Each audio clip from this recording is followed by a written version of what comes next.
Assalamualaikum warahmatullahi wabarakatuh. Apa kabar abang dan kakak di rumah? Miss Azizah doakan pagi hari ini dalam keadaan sehat walafiat, dalam lindungan Allah Subhanahu wa taala, dan abang dan kakak tetap sehat ya dan semangat dalam belajar daringnya. Abang dan kakak, kita akan melanjutkan pelajaran tema 8 kita, subtema 2, aku anak mandiri. Hari ini kita akan membahas pembelajaran 1 dan 2. Nah, sebelum kita memulai pelajaran kita, mari sama-sama kita membaca doa belajar dulu ya. Berdoa dimulai, Bismillahirrahmanirrahim. Rabbi zidni ilma warzuqni fahma wa amalan mutaqabbala. Amin ya rabbal alamin. Semoga dengan kita membaca doa tadi, Allah mudahkan kita dalam memahami pelajaran hari ini. Oke abang dan kakak, Miss akan membacakan tujuan pembelajaran kita. Yang pertama, agar abang dan kakak dapat mengidentifikasi jenis, lambang, atau simbol pramuka dari teks yang dibaca dengan benar.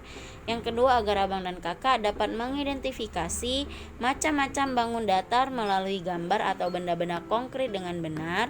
Dan yang terakhir, agar abang dan kakak dapat menulis pendapat tentang perilaku sehari-hari yang sesuai dengan arti simbol-simbol sila Pancasila dengan benar. Nah, itu tadi adalah tujuan pembelajaran kita pada pagi hari ini. Nah, abang dan kakak ya, di sini ada teks yang mana teksnya berjudul Aku Anak Mandiri. Nah, dari teks ini nanti kita bisa mengetahui ya apa kesimpulan dari teks tersebut. Nah, abang dan kakak, lambang gerakan pramuka berupa tunas kelapa. Pramuka menggunakan pohon kelapa sebagai lambang karena banyak manfaatnya. Buah, batang, daun, dan juga akarnya semua bermanfaat. Itu artinya anggota pramuka bisa bermanfaat bagi semua. Anggota pramuka dilatih memiliki banyak keterampilan dan juga mandiri. Anak mandiri selalu berusaha melakukan kegiatan tanpa bantuan orang lain. Nah, di sini ya disebutkan ya kenapa pramuka itu menjadikan tunas kelapa sebagai lambangnya. Karena pohon kelapa itu memiliki banyak sekali manfaat ya abang dan kakak. Nah oke, kita akan lanjutkan ke teksnya ya. Misalkan membacakan teksnya, abang dan kakak perhatikan dan disimak ya. Aku anggota pramuka yang mandiri. Anggota pramuka dilatih untuk dapat bekerja secara mandiri. Aku selalu berusaha bekerja tanpa bantuan orang lain. Aku selalu menyiapkan peralatan sendiri. Aku menyiapkan dan mengenakan seragam pramuka sendiri. Aku mengenakan kelengkapan seragam pramuka secara mandiri. Seragam pramuka memiliki banyak kelengkapan. Di antaranya baju seragam lengkap dengan celana atau rok. Baju dilengkapi dengan tanda-tanda pramuka. Ada juga tutup kepala dan setangan leher. Dilengkapi dengan ikat pinggang, kaos kaki, dan juga sepatu. Latihan pramuka membuatku menjadi mandiri. Aku sudah dapat mandiri melakukan kegiatan. Aku selalu menyiapkan perlengkapan sekolah secara mandiri. Aku mengerjakan tugas dan merapikan kamar secara mandiri. Untuk dapat mengerjakan kegiatan secara mandiri, perlu berlatih. Latihan akan menyenangkan jika dikerjakan secara bersama-sama. Dalam pramuka, aku berlatih mengerjakan tugas secara mandiri bersama teman-teman. Nah, dalam teks yang sudah Miss bacakan tadi ya, lalu kita bisa menyimpulkan apa isinya ya. Maka yang pertama adalah tentang anak mandiri.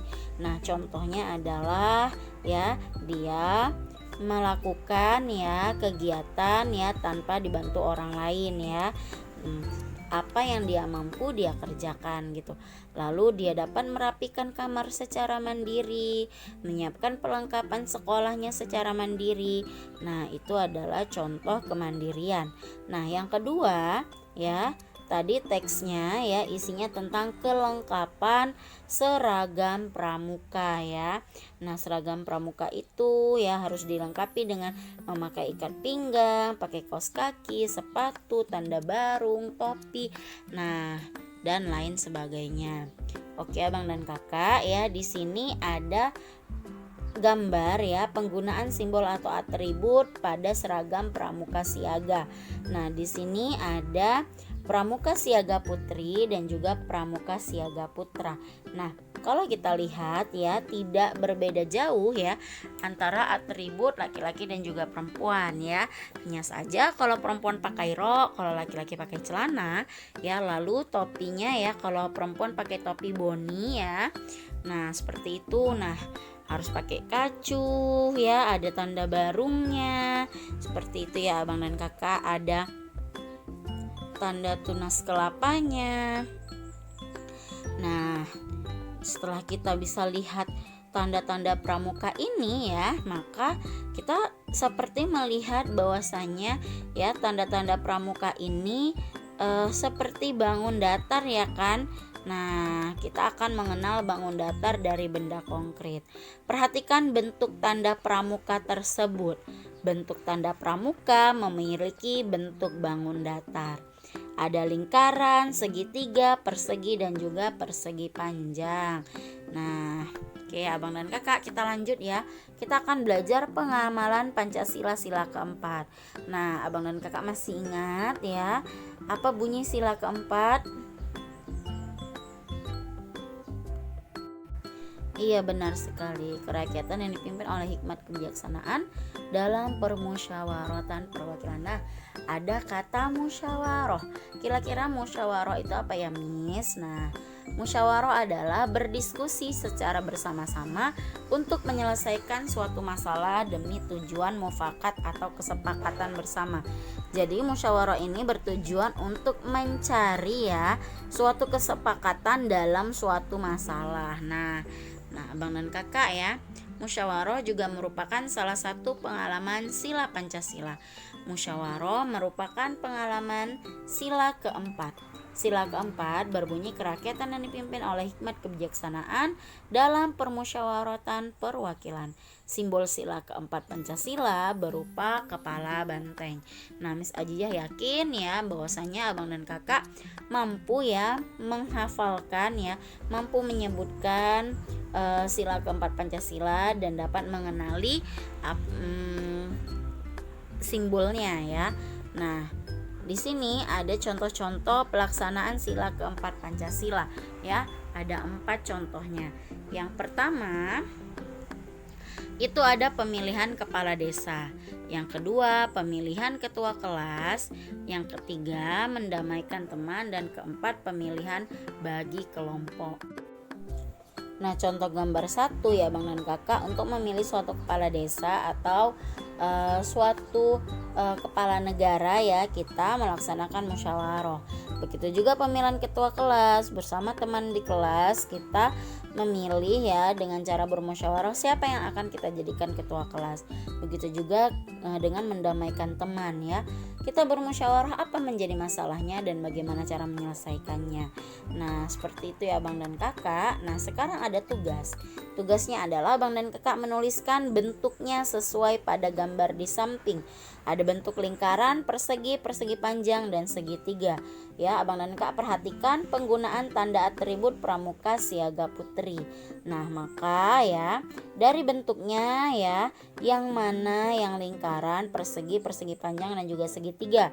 Oke, Miss Ajizah kasih contoh. Misalnya tanda barung ini. Nah, tanda barung ini bentuknya apa? Iya, bentuknya segitiga. Nah, seperti itu ya Abang dan Kakak ya. Oke, nanti tugasnya Miss Azizah tunggu ya. Nah, sampai di sini pembelajaran kita pada pagi hari ini. Semoga apa yang Miss sampaikan tadi menjadi ilmu yang berkah dan bermanfaat untuk Abang dan Kakak. Miss akhiri dengan lafaz hamdalah. Alhamdulillahirabbil alamin dan assalamualaikum warahmatullahi wabarakatuh.